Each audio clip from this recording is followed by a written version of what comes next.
Hello guys, welcome to infinity studies. This is Shivani Mishra. हमने inflation start किया था और उसी के साथ वहाँ पे हमने उसके टाइप्स, कॉजेस सब कुछ ख़त्म कर लिया था। और आज हम पढ़ने वाले हैं सिचुएशंस ऑफ इकोनॉमी।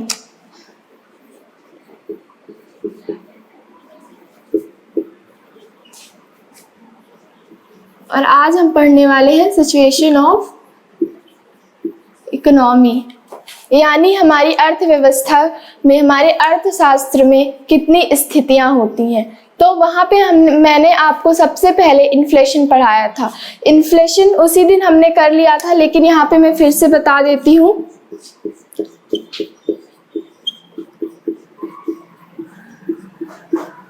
आज हम यहाँ पे कुछ स्थितियां पढ़ेंगे, जैसे इन्फ्लेशन हो गया, डिफ्लेशन हो गया, डिसइन्फ्लेशन हो गया, डिप्रेशन हो गया। हम जो हमारी इकोनॉमी में कंडीशंस आती हैं, हम बोलते हैं ना हमारी इकोनॉमी में इन्फ्लेशन चल रहा है, हमारी इकोनॉमी में डिप्रेशन चल रहा है, या हम कभी कभी बोलते हैं कि हमारी इकोनॉमी में रिसेशन चल रहा है। तो ये सब क्या होती है? ये सब होती है हमारी इकोनॉमी की कंडीशंस जो एज पर टाइम आती रहती हैं। आपको याद होगा कभी आज से 100 साल पहले हमारी इकोनॉमी में डिप्रेशन आया, यानी हमारी इकोनॉमी पूरी तरह से ठप हो गई। उसी तरह हमारी इकोनॉमी में क्या आते हैं? कंडीशंस आती ही रहती हैं। तो उन्हीं कंडीशंस के बारे में क्या करने वाले हैं, आज हम पढ़ने वाले हैं। तो सबसे पहली कंडीशन कौन सी है? इन्फ्लेशन। इन्फ्लेशन यानी जब हमारे बाजार में लगातार वस्तुओं और सेवाओं की चीज़ों में दामों में क्या होती है? बढ़ोतरी आती है। उसको हम क्या बोलते हैं? इन्फ्लेशन बोलते हैं। जिसके कारण क्या होता है? जिसके कारण हमारी क्रय शक्ति, हमारी परचेजिंग पावर घटती है या बढ़ती है। अगर हमारी उस दिन मैंने आपको क्या बताया था? अगर हमारी प्राइस क्या होती है? अगर चीज़ों और सेवाओं की कीमतों में क्या होती है? बढ़ोतरी होती है। क्या होता है? हमारी परचेजिंग पावर क्या होने लगती है? अपने आप क्या होने लगती है? डिक्लाइन होने लगती है, यानी कम होने लगती है। तो when there is a continuously rise in the price of goods and services due to dense decline in the demand, जब हमारे वस्तुओं और सेवाओं की कीमतों में बढ़ोतरी होती है तो क्या होता है? डिमांड क्या होने लगती है? धीरे धीरे उस चीज़ की कम होने लगती है। अब ऐसा होता क्यों है? मान लीजिए हमारी डिमांड बढ़ गई और सप्लाई क्या है? कांस्टेंट है। हमारी डिमांड बढ़ गई और सप्लाई उस चीज़ की क्या है? कांस्टेंट है। तो क्या होगा? प्राइस में क्या होगा? प्राइस भी उस चीज़ के क्या होंगे? बढ़ने लगेंगे। क्या होंगे? उस चीज की प्राइस में भी क्या होगा? इंक्रीज होगी उस चीज की प्राइस, और जिसके कारण क्या होगा? हमारी परचेजिंग पावर क्या होगी? कम होने लगेगी, और हम ऑटोमेटिकली उस चीज की डिमांड क्या कर देंगे? कम कर देंगे। तो क्या हो जाएगा? यहाँ पे इक्विलिब्रियम बन जाएगा। मतलब कि वो पॉइंट जहाँ पे डिमांड और सप्लाई क्या होंगे? मीट कर जाएंगे। जहाँ पे डिमांड और सप्लाई क्या हो जाएंगे? एक पॉइंट पे आके इक्वल हो जाएंगे। तो क्या हुआ? हमारी डिमांड बढ़ी, सप्लाई कांस्टेंट है, जिसके कारण हमारी प्राइस बढ़ी, और प्राइस बढ़ने के साथ साथ क्या हुआ? हमारी परचेजिंग पावर कम हो गई, यानी हमारी क्रय शक्ति कम हो गई। और कोई भी व्यक्ति डिमांड कब करता है? कोई भी व्यक्ति किसी चीज़ की मांग कब करता है? जब उसके पास पैसा होता है, यानी जब लोगों की जेबों में पैसा होता है तो क्या करते हैं? वो मांग करते हैं। यानी जब इकोनॉमी में कैश फ्लो ज़्यादा होता है, लिक्विडिटी ज़्यादा होती है, तो लोग क्या करते हैं? लोग डिमांड करते हैं। लिक्विडिटी ज़्यादा है, लोगों के पास पैसा ज़्यादा है, तो लोग क्या करेंगे? डिमांड करेंगे। तो इन्फ्लेशन में क्या होता है? लिक्विडिटी ज़्यादा होगी, पर लिक्विडिटी ज़्यादा है तो लोग क्या करेंगे? डिमांड ज़्यादा करेंगे। और जब डिमांड ज़्यादा करेंगे और सप्लाई तो हमारी कांस्टेंट है, और जब सप्लाई कांस्टेंट है, उस चीज़ की मांग ज़्यादा है और सप्लाई कम है, तो क्या होगा? ऑटोमेटिकली उस चीज़ के क्या होंगे? प्राइस बढ़ जाएगी। और जैसे ही प्राइस किसी भी चीज़ की बढ़ती है तो क्या होता है? हमारी परचेजिंग पावर कम होने लगती है। तो इन्फ्लेशन में सबसे पहली चीज़ पैसा ज़्यादा होता है। क्यों?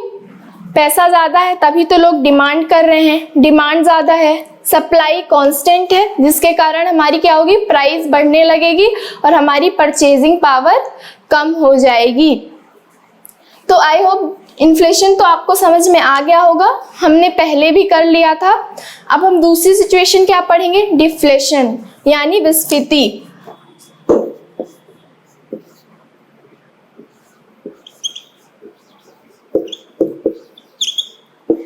हमारी दूसरी सिचुएशन क्या है? डिफ्लेशन, यानी जब बाजार में लगातार चीज़ों की कीमतें घटती जा रही हो, जिसके कारण क्या हो रहा हो, हमारी जो परचेजिंग पावर है, जो हमारी क्रय शक्ति है, वो क्या है? बढ़ती जा रही हो। डिफ्लेशन एक ऐसी सिचुएशन है जहाँ पे पैसा भी खूब हो, चीज़ें भी खूब हो और क्या हो, हमारी परचेजिंग पावर भी खूब हो। अब ऐसा क्यों हो रहा है? यहाँ पे हमारी परचेजिंग पावर ज़्यादा क्यों है? ऑब्वियस सी बात है, जब चीज़ें सस्ती होती हैं तो हम क्या करते हैं? हम चीज़ें ज़्यादा खरीद पाते हैं और हमारी जो परचेजिंग पावर होती है वो क्या होती है? ज़्यादा हो जाती है। अब यहाँ पे चीज़ें सस्ती क्यों हैं? चीज़ें सस्ती इसलिए है कि हमारी इकोनॉमी में क्या है? लिक्विड्स ज़्यादा है, यानी सप्लाई ज़्यादा है। और ऑब्वियस सी बात है, जब कोई चीज़ कम होती है तो क्या होता है? उसकी प्राइस क्या है? बढ़ने लगती है। लेकिन वहीं पे अगर कोई चीज़ सस्ती मिल रही है तो क्या होगा? उसकी सप्लाई वहाँ पे ज़्यादा है, मतलब क्या है? यहाँ पे लिक्विड्स ज़्यादा हैं, तो क्या होगा? उस चीज़ की प्राइस ऑटोमेटिकली क्या होगी? कम होने लगेगी। अगर इकोनॉमी में हमारी चीज़ें ज़्यादा हैं तो क्या होगा? अगर सप्लाई, मान लीजिए प्रोडक्शन खूब सारा हो रहा है, उस प्रोडक्शन को हमें क्या करना है? बेचना भी तो है। ऐसा तो नहीं कि प्रोडक्शन करके कहीं बल्क में रख लेना है। तो अगर वो चीज़ ज़्यादा है तो हम क्या करेंगे? उसकी कीमतों में क्या करेंगे? उसको घटाते जाएंगे, जिससे क्या लोग डिमांड करें, लोग की परचेजिंग पावर बढ़े और लोग ज़्यादा से ज़्यादा उसको खरीद पाएँ। तो डिफ्लेशन एक ऐसी सिचुएशन है जहाँ पे प्रोडक्शन भी खूब है, पैसा भी खूब है और लोगों के पास खरीदने की शक्ति भी खूब ज़्यादा है, परचेजिंग पावर भी खूब ज़्यादा है। तो डिफ्लेशन तो आपको समझ में आ गया होगा, जब बाजार में लगातार चीज़ों के जो दाम हैं वो क्या हो? वो घटते जा रहे हों, उसको हम क्या बोलेंगे? डिफ्लेशन बोलेंगे। यहाँ पे लिक्विडिटी भी इकोनॉमी में क्या है? कैश फ्लो भी ज़्यादा है, प्राइस क्या है? कम है, हमारी परचेजिंग पावर क्या है? ज़्यादा है और सप्लाई भी खूब है। तो डिफ्लेशन, पैसा भी ज़्यादा है, प्राइस कम है। प्राइस क्यों कम है? क्योंकि हमारी इकोनॉमी में वो चीज़ें बहुत ही ज़्यादा क्वांटिटी में है, इसलिए क्या, अब कोई भी चीज़ ज़्यादा, ऑब्वियस सी बात है, उसके क्या होंगे? उसके प्राइस ऑटोमेटिकली कम हो जाएंगे। और ऑटोमेटिकली जब वो चीज़ कम है तो क्या होगा? उसकी प्राइस में क्या होने लगी? धीरे धीरे क्या होने लगी? बढ़ोतरी होने लगी, कि यानी उस चीज़ में इन्फ्लेशन आने लगेगा। और इन्फ्लेशन कभी एक चीज़ में नहीं आता, कि इन्फ्लेशन कभी एक सिंगल कमोडिटी में आता है। इन्फ्लेशन जब आता है तो पूरे मार्केट में आता है, कभी भी एक सिंगल कमोडिटी में नहीं आता। तो वहाँ पे क्या होगा? डिफ्लेशन में लिक्विडिटी ज़्यादा है, प्राइस कम है, जिसके कारण क्या हो गया? जिसके कारण हमारी परचेजिंग पावर क्या हो गई? हमारी परचेजिंग पावर इंक्रीज हो गई, हमारी किसी भी चीज़ को खरीदने की क्षमता क्या हो गई? ज़्यादा हो गई है। और क्या है? यहाँ पे सप्लाई भी ज़्यादा है। तो अब जब सप्लाई ज़्यादा है तो ऑब्वियस सी बात है, हम डिमांड क्रिएट करेंगे, और डिमांड क्रिएट करने के लिए हमें उस चीज़ के प्राइस को क्या करना पड़ेगा? घटाना पड़ेगा। तो ठीक है, आई होप आपको डिफ्लेशन समझ में आ गया होगा।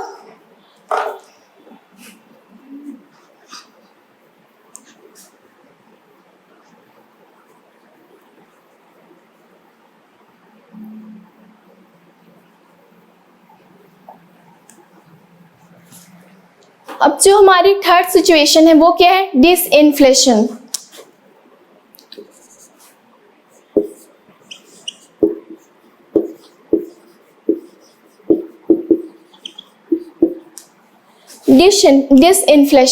डिसइन्फ्लेशन आता है, लेकिन जब वहां पे मान लीजिए इन्फ्लेशन कैसे बढ़ा? पहले 10% से बढ़ा, फिर 12% से बढ़ा, नेक्स्ट मंथ कितने परसेंट से बढ़ा? 12% से, फिर उसके बाद 14% से बढ़ा। लेकिन डिसइन्फ्लेशन बढ़ता तो है, लेकिन क्या? कम रेट से बढ़ता है एज कंपैरिजन टू इन्फ्लेशन। कैसे? इन्फ्लेशन में मान लीजिए यहाँ पे 8% क्या है? डिसइन्फ्लेशन है, तो वो नेक्स्ट मंथ बढ़ेगा, लेकिन कैसे बढ़ेगा? 9%। यहाँ पे कितने उससे कर रहा है? 12%। यहाँ पे बढ़ेगा 10%। मतलब कि जितना इन्फ्लेशन का बढ़ने का रेट है उससे क्या होगा? ये कम रेट में बढ़ेगा, मतलब एज कंपैरिजन टू इन्फ्लेशन ये क्या होता है, कम रेट में बढ़ता है, उसको हम क्या बोलते हैं, डिसइन्फ्लेशन बोलते हैं। मतलब इन्फ्लेशन इकोनॉमी में एग्जिस्ट तो करता है लेकिन कम रेट में, एज कंपेयर टू इन्फ्लेशन कम रेट में एग्जिस्ट करता है। ठीक है, ये क्या हो गया आपका डिसइन्फ्लेशन, मतलब कि मान लीजिए इन्फ्लेशन मार्च के महीने में कितना था, 10% था, वहीं अप्रैल के महीने में कितना हो गया, 12% हो गया, वहीं 14 मई के महीने में कितना हो गया, 14% हो गया। लेकिन जब हम बात करते हैं डिसइन्फ्लेशन की, तो मान लीजिए यहाँ पे डिसइन्फ्लेशन मार्च के महीने में कितना था, 8% था, वहीं जब हम अप्रैल के महीने में जाते हैं तो कितने रेट से बढ़ा, 9% के रेट से। इसका गैप देखिए 1%, इसका 2%, मतलब कि एज कंपेयर टू इन्फ्लेशन ये कैसे बढ़ता है, ये कम रेट से बढ़ता है। अब यहीं पे जाइए, ये कितने बढ़ा, 1% से बढ़ा, यहाँ पे ये 2% से बढ़ रहा है ना। तो मतलब ये एज कंपैरिजन टू इन्फ्लेशन ये कम रेट से बढ़ता है, लेकिन जो इन्फ्लेशन है वो इकोनॉमी में एग्जिस्ट तो करता है लेकिन कम रेट से करता है एज कंपेयर टू इन्फ्लेशन। तो ये तो बात हो गई डिसइन्फ्लेशन की। अब हम बात करते हैं रिसेशन की। फोर्थ सिचुएशन क्या है, रिसेशन है। तो रिसेशन यानी मंदी।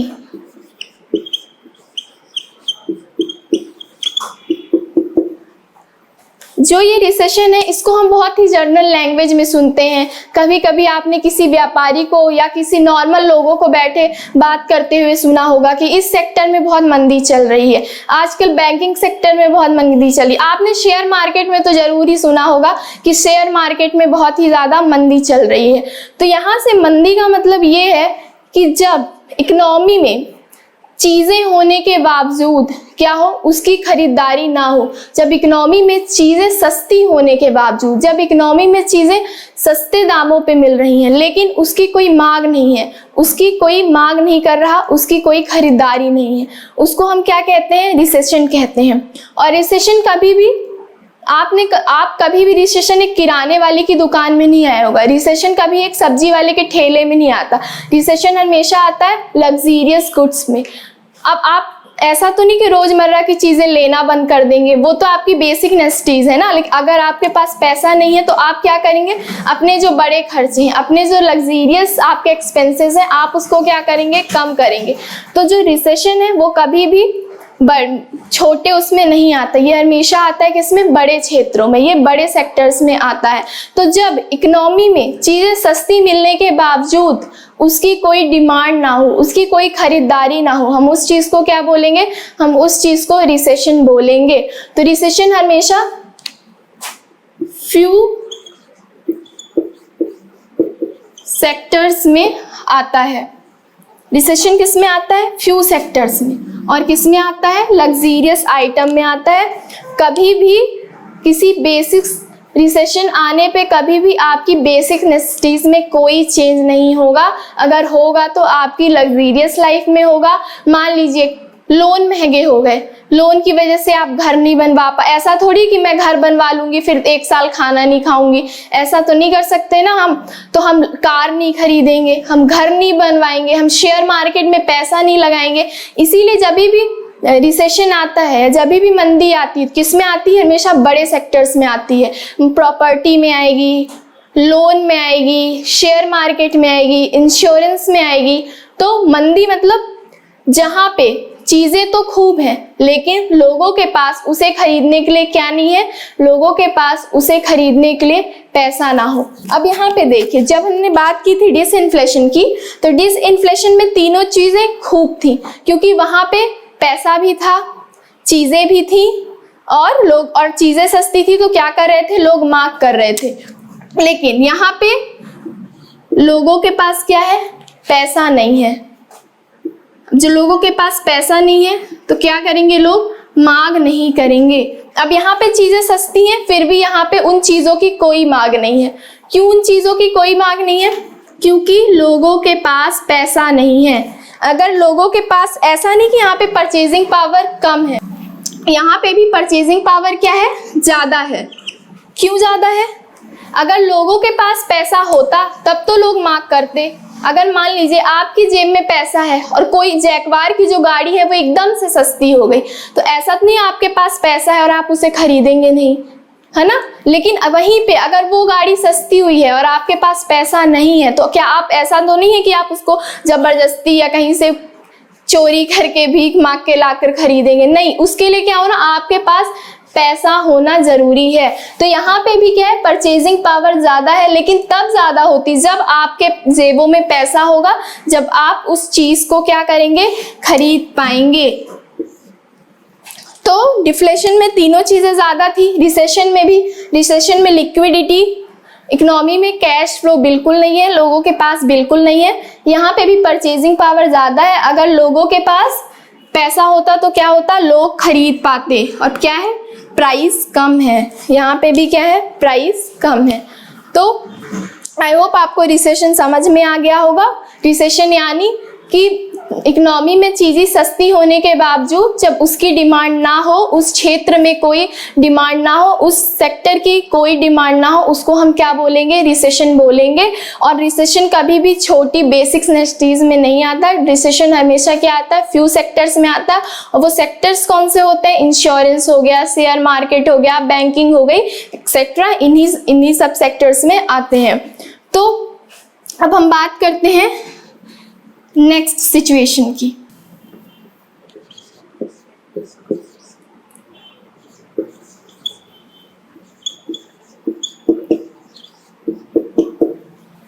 रिफ्लेक्शन एक आर्टिफिशियल सिचुएशन है जो क्रिएट की जाती है किसके थ्रू, गवर्नमेंट के थ्रू। जो सेक्टर्स रिसेशन में चले गए हैं, यानी जो सेक्टर्स मंदी में चले गए हैं, उन सेक्टर्स को मंदी से बाहर निकालने के लिए सरकार द्वारा ये स्थिति लाई जाती है।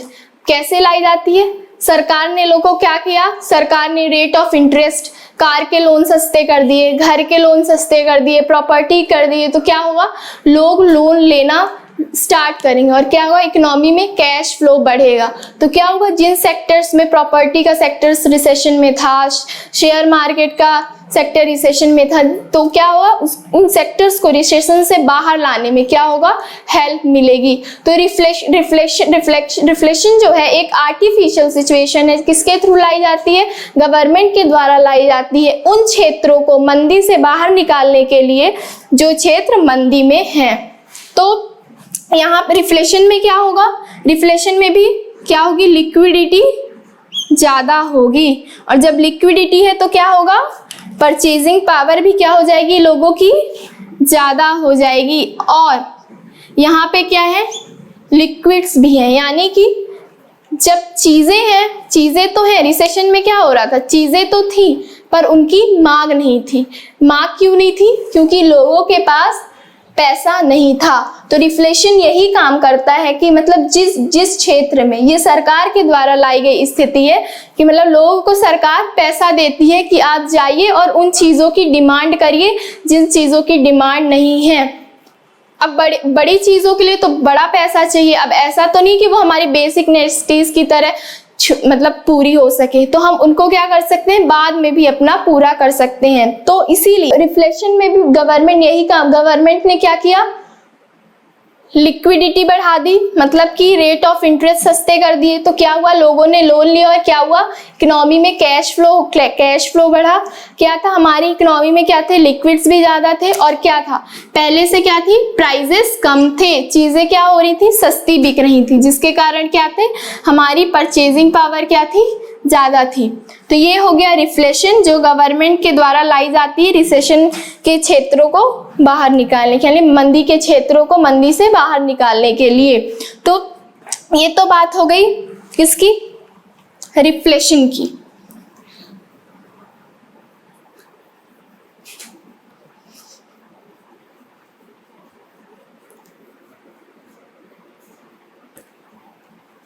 अब हम बात कर लेते हैं अपनी सिक्स्थ सिचुएशन, डिप्रेशन।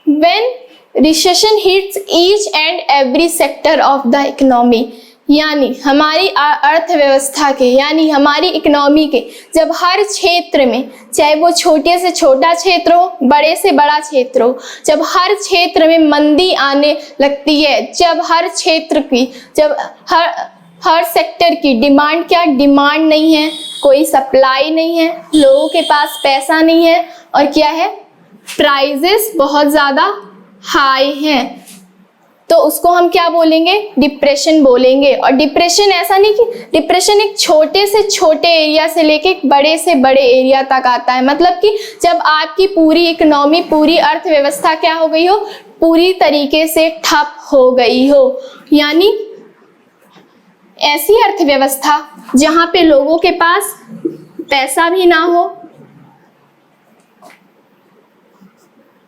चीजें भी ना हो, प्राइजेस क्या हो, बहुत ज़्यादा हाई हो, और हमारी परचेजिंग पावर भी एकदम से खत्म हो गई हो, उसको हम क्या बोलेंगे, डिप्रेशन बोलेंगे। यानी डिप्रेशन एक ऐसी सिचुएशन है जहाँ पे आपकी बेसिक नेसेसिटीज से लेकर लग्जरियस गुड्स तक, जहाँ पे कोई डिमांड ना हो, कुछ भी ना हो, आपकी पूरी इकोनॉमी क्या हो गई, एकदम से ठप हो गई हो, उसको हम क्या बोलेंगे, उसको हम बोलेंगे डिप्रेशन। यानी कि जब रिसेशन हमारी इकोनॉमी के ईच एंड एवरी सेक्टर को हिट करता है तो क्या आता है, डिप्रेशन ही आता है। यानी जब हमारी इकोनॉमी के किसी भी क्षेत्र में, चाहे एक परचून की दुकान हो, चाहे वो किसी चीज़ की दुकान हो, चाहे वो कार का शोरूम हो, हमारे किसी भी उसमें, किसी भी क्षेत्र में कोई भी डिमांड ना हो, हमारी अर्थव्यवस्था एक पूरी तरीके से ठप हो चुकी हो, liquidity zero, liquids zero, acid supply बिल्कुल नहीं है, प्राइसेस हाई हैं, जिसके कारण हमारी परचेजिंग पावर क्या हो गई है, एकदम से लो हो गई। यानी हमारी परचेजिंग पावर क्या है, बिल्कुल भी नहीं है। ठीक है, आपको डिप्रेशन समझ में आ गया होगा। जब हमारी इकोनॉमी पूरी तरह से ठप हो जाती है, जहाँ पे नो डिमांड, नो सप्लाई, और प्राइजेस क्या हो जाते हैं, बहुत ज़्यादा हाई हो जाते हैं, और लोगों के पास बिल्कुल भी पैसा नहीं होता है क्या करने के लिए, डिमांड करने के लिए, और जो थोड़ा बहुत होता भी है तो प्राइजेस इतने हाई हैं कि वो डिमांड कर नहीं पाते हैं। उस सिचुएशन को हम क्या बोलते हैं, डिप्रेशन बोलते हैं।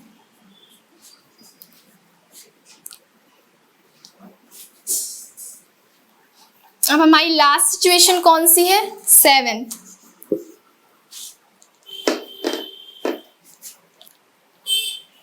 हमारी लास्ट सिचुएशन कौन सी है, 7th सिचुएशन, स्टैगफ्लेशन।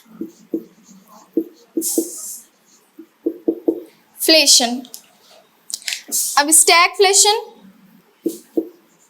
इन्फ्लेशन, ऐसी इकोनॉमी जहां पे इन्फ्लेशन भी है, रिसेशन भी है, और क्या है, अनएम्प्लॉयमेंट क्या है, ऐसी इकोनॉमी जहां पे इन्फ्लेशन भी है, रिसेशन भी है, और अनएम्प्लॉयमेंट भी है, मतलब कि जहां पे महंगाई भी बढ़ी हुई है, मंदी भी है, और बेरोजगारी भी है। हम इस इकोनॉमी को क्या बोलेंगे, हम उस इकोनॉमी को क्या बोलेंगे, स्टैगफ्लेशन, यानी मुद्रास्फीति जनित मंदी। ठीक है, तो अब यहाँ पे हम देखते हैं हमारी इकोनॉमी में क्या चल रहा है, हमारे इंडिया में क्या चल रहा है।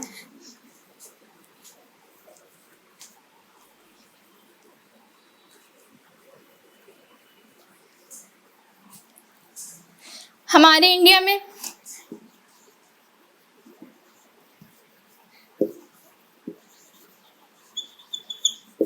डिप्रेशन चल रहा है क्या, नहीं। रिफ्लेशन चल रहा है क्या, नहीं। रिसेशन चल रहा है क्या, नहीं। डिसइन्फ्लेशन चल रहा है क्या,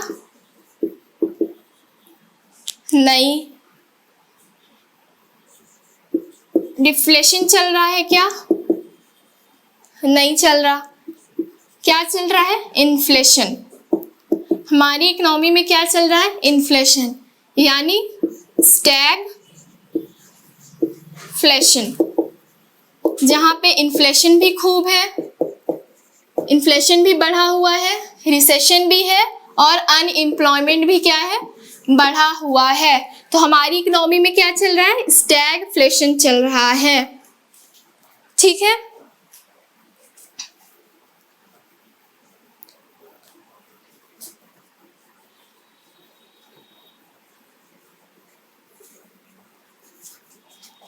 तो अब हम एक कर्व पढ़ लेते हैं जो हमारा पहले मैंने आपको नहीं कराया था, वो छूट गया था, तो मैं आपको यहीं पे करा देती हूँ।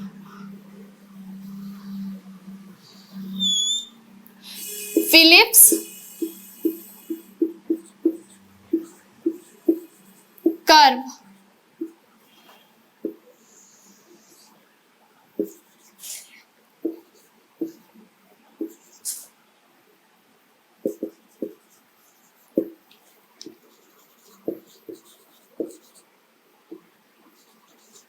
फिलिप्स कर्व क्या करता है, फिलिप्स कर्व क्या करता है, फिलिप्स कर्व रिलेशनशिप शो करता है किसके बिटवीन, रेट ऑफ इन्फ्लेशन के और रेट ऑफ अनएम्प्लॉयमेंट के।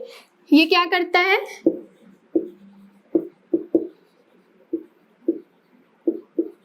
रिलेशनशिप क्या करता है, शो करता है किसके बीच, rate of inflation plus rate of